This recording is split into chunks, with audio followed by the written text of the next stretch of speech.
Hola a tots i a totes, jo sóc la Carla Vila i avui us parlaré del meu treball de recerca que tracta sobre com organitzar un casament des de zero. Us heu preguntat mai quin és el veritable secret per organitzar un casament perfecte?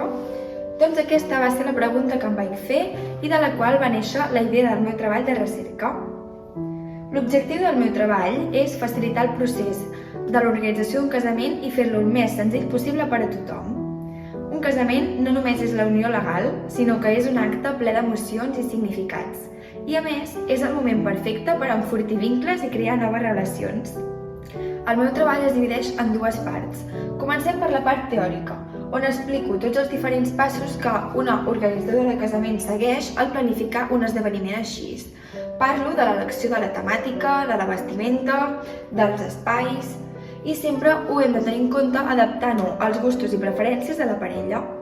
I ara ve la part pràctica, que com veieu he creat un manual d'instruccions que guia pas per pas el procés de l'organització d'un casament a qualsevol persona que es vulgui organitzar un casament de manera independent sense una ajuda externa.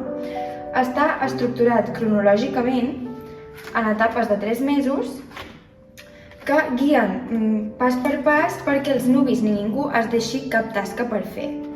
A més, ofereix consells i eines per tal de fer aquest procés més fàcil. Un dels motius pels quals he triat aquest tema és perquè en un futur m'agradaria dedicar-m'hi professionalment. A més, organitzar un casament és com un camí on s'hi presentaran reptes i imprevistos que caldrà superar per tal de complir els somnis i necessitats de la parella.